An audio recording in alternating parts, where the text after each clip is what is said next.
Assalamualaikum dan selamat datang. Jumpa lagi. Hari ni aku nak kongsikan dengan korang tentang kegunaan benda ni. Ya. Ini adalah voltage regulator ataupun boleh panggil DC step up converter. Kegunaan dia ialah untuk menaikkan ataupun meningkatkan korang punya voltage lah. Contohnya dekat sini aku ada satu bateri. Okey, aku ada satu bateri dan bateri ni 12 volt. Aku nak hidupkan, contoh dekat sini aku bagi bila aku nak hidupkan sebiji laptop yang mana voltagenya memerlukan lebih tinggi daripada kemampuan bateri ni.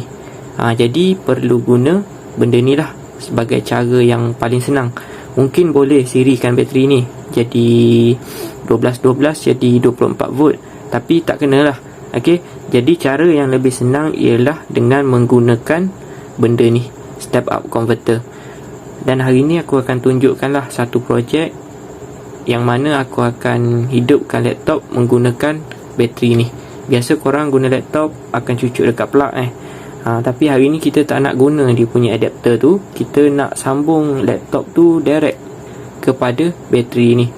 Belum aku mulakan projek untuk hidupkan laptop guna bateri tu, kita tengok dulu spesifikasi step up converter ni ataupun boost converter ni. Okey, dekat sini ada satu potentiometer ataupun adjustment lah untuk korang pusing untuk ubah ataupun regulate korang punya voltage. Contohnya bateri tadi ialah 12 volt dan aku kena pusing dekat sini untuk tingkatkan kadar voltage dia tu supaya sama dengan kehendak ataupun keperluan aku punya laptop lah. Okey, dekat sini ada in 2 positif negatif dan ada out positif negatif. Okey, maknanya tak perlu solder apa-apalah, korang hanya perlu masukkan wire dan ketatkan sahaja. Okey, sebelum tu kita tengok dulu berapa voltage yang diperlukan untuk benda ni beroperasi. Jika melihat kepada datasheet untuk voltage regulator ni, dia akan berfungsi. Okey, aku letak dulu regulator ni letak dulu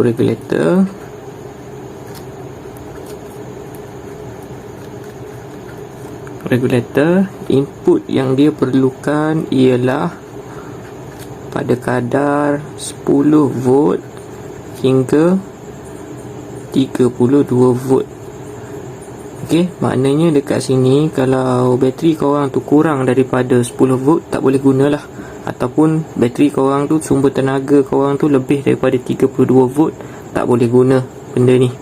Okey, untuk output dia pula, okey, output dia ialah pada kadar 12 volt hingga 34 volt. Okey, maknanya kalau beban korang ni terlalu kurang daripada 12 volt ni tak boleh lah, ataupun beban korang tu memerlukan 30 lebih daripada 34 volt, jadi tak sesuai. Benda ni boleh berfungsi pada kadar current dia ialah maksimum pada 6 ampere dan total untuk keseluruhan ialah 150 watt. Okey, barang yang korang nak guna tu mestilah tak lebih. Okey, dia punya current dia mestilah tidak melebihi 6 ampere ataupun 150 watt. Kalau lebih, korang kena cari benda ni yang spesifikasi dia lebih tinggi lah. Okey, kemudian kita tengok pula kita punya beban. Okey, beban dekat sini aku letak laptop Okey, untuk tengok kegunaan kita untuk laptop. Okey, kita perlu tengok pada dia punya charger lah. Okey, kita perlu tengok pada dia punya charger. Untuk laptop aku ni total untuk keseluruhannya ialah 65 watt ataupun dia punya voltage ialah pada kadar 19 volt.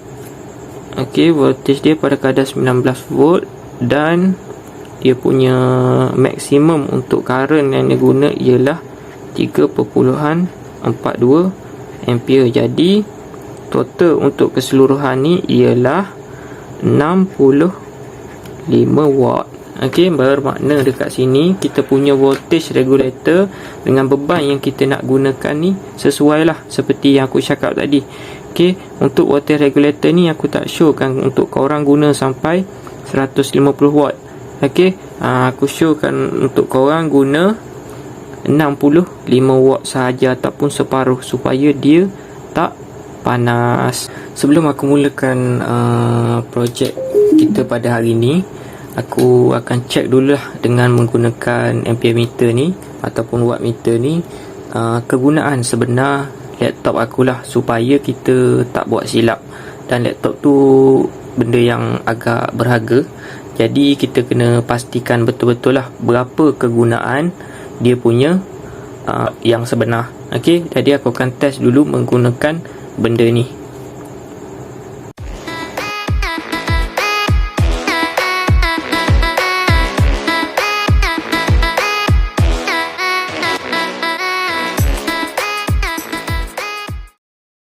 Lepas kita dah check voltage yang digunakan oleh laptop tu tadi, okey, dekat sini aku boleh simpulkan lah. Okey, bermakna dekat sini penggunaan laptop ni tak akan sampai pada 65 watt ni. Okey, sebab apa? Sebab dia punya ampere tadi semasa kita check tadi ialah sekitar 0.5, 1, maksimum pun tak sampai 2. Jadi aku letak kita punya ampere dia ialah pada kadar 1.8 ampere. Jadi total untuk keseluruhan tenaga yang digunakan oleh laptop aku ni ialah 34 watt sahaja. Bermakna lagi rendah lah. Okey, lagi rendah daripada spesifikasi dekat dia punya charger tu. Untuk makluman korang, laptop aku memang tak ada bateri. Jadi dia akan masuk terus dan digunakan terus lah. Maknanya dia tak akan charge aku punya bateri. Maknanya tenaga yang masuk tu dia akan digunakan terus lah. Okey, baiklah, untuk projek kali ni, ini adalah barang-barang yang diperlukan lah. Okey, yang pertama korang kena dapatkan adapter ataupun adapter lah yang sesuai dengan laptop korang. Contohnya aku, adapter untuk laptop aku macam ni. Okey, dan kita perlukan voltage regulator ni, sedikit wire. Aku akan gunakan wire yang pendek supaya korang boleh nampak dengan jelas. Mungkin kalau korang nak buat dekat rumah, korang boleh gunakan wire yang panjang lah, mengikut kesesuaian lah tempat bateri dengan laptop ni. Dan aku akan gunakan bateri ni 12 volt 7 Ah. Ini bateri yang murah lah. Okey, daripada korang beli power pack yang harga ribu-ribu tu, korang boleh buat sendiri je dengan menggunakan setup ni lah. Okey, hanya ada beberapa barang sahaja. Dan bateri ni, okey, bateri ni korang boleh tambah lah, korang boleh parallelkan dia mungkin 3-4 biji supaya korang punya laptop tu akan dapat bertahan dengan lebih lama. Okey, baiklah, untuk keselamatan aku tambahkan voltmeter ni untuk kita tengok lah. Okey, untuk kita tengok kita punya bateri tu ada berapa persen saja lagi. Okey, jadi korang takkan terlebih drain lah korang punya bateri ni. Okey, sebab bateri ni tak boleh drain sampai habis, nanti dia akan cepat rosak ataupun dia akan rosak terus. Okey, jadi kita akan gunakan bateri ni daripada full charge sehingga ke 12 volt sahaja. Jadi itu adalah dia punya takat yang selamat lah untuk korang guna. Okey, ni sahaja yang diperlukan. Okey, ini ialah output. Output ni akan pergi kepada korang punya laptop lah. Okey, aku akan buat sambungan dia kejap. Macam ini.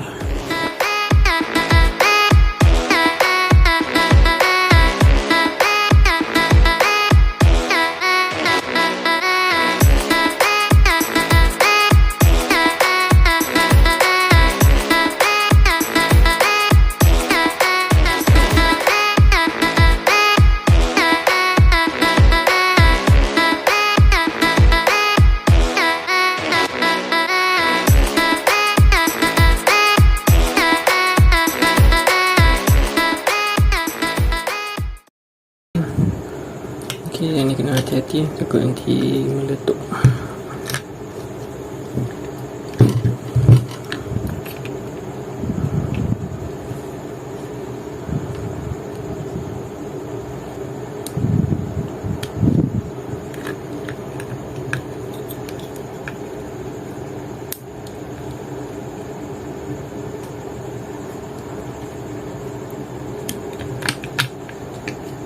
Okey, dan korang perlu check lah dia punya voltage ni berapa dan perlu tetapkan balik lah.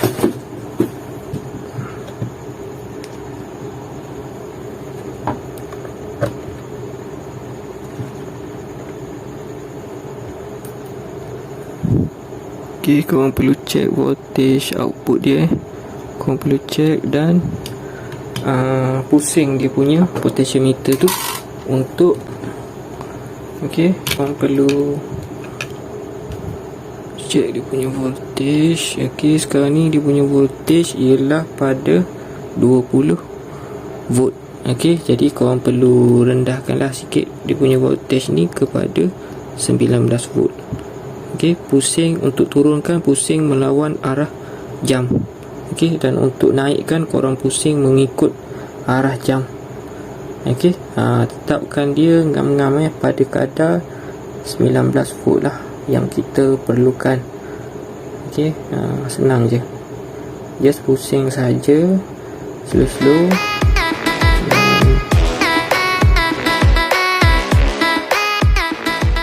Okey, untuk makluman korang, contohnya sekarang ni bateri aku ni dia dalam keadaan 13 volt. Okey, aku boleh tengok kat sini, maknanya aku akan guna aku punya laptop sampai bateri aku ni sampai 12 volt dan aku akan charge balik lah. Okey, untuk makluman korang, walaupun bateri nak turun pada 12 volt, dia punya voltage dekat sini, output dia ni akan kekal akan kekal pada kadar yang korang set tu.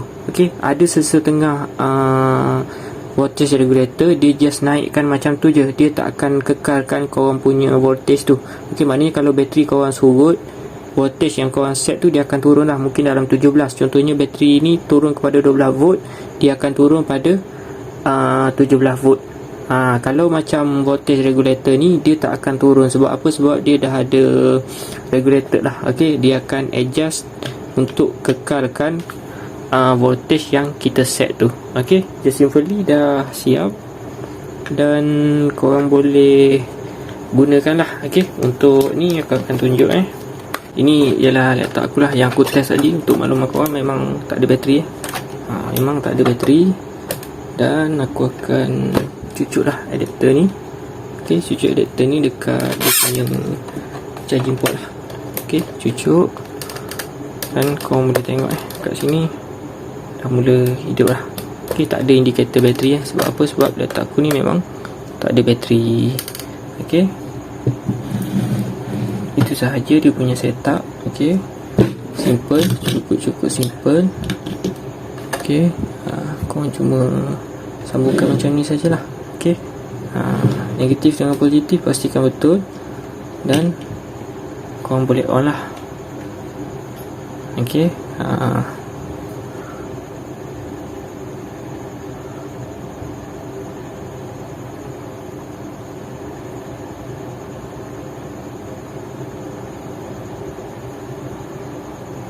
okey, mungkin untuk tahan lebih lama korang boleh gunakan bateri ni lagi banyak lah. Contohnya macam aku gunakan 10 bateri dan kesemua bateri tu di charge menggunakan solar lah. Okey, bateri tu di charge menggunakan solar. Aku dah lama dah buat macam ni dan tak ada sebarang masalah lah. Okey, boleh guna dengan elok sahaja, tak ada apa-apa masalah dan dia lebih menjimatkan lah. Okey, kalau korang tak tutup laptop satu hari pun tak ada lambazir elektrik. Sebab apa? Sebab bateri tu di charge menggunakan solar. Korang boleh beli power pack yang harga mungkin dalam 500-600, tapi sebenarnya korang boleh buat macam ni sahaja dengan bermodalkan beberapa ringgit sahaja. Contohnya benda ni tak sampai RM10 dan bateri ni yang aku gunakan ni, aku tak tahu dia punya performance. Bateri ni dalam RM30 sebiji dan aku dah guna dalam lebih kurang 4 bulan, tak ada sebarang masalah. Cuma aku tak akan drain dia sampai habis lah, sampai 12 volt ataupun 11.5 tu aku dah stop dan aku charge macam tu. Tapi sebab aku guna banyak bateri, aku guna dalam 10-11 bateri untuk laptop dan lampu dekat bilik aku ni, jadi tak pernah kurang lah. Okey, tak pernah kurang. Dan panel aku guna ialah panel 200 watt sahaja. Okey, itu sahaja untuk perkongsian aku pada hari ini. Jumpa lagi pada video yang akan datang.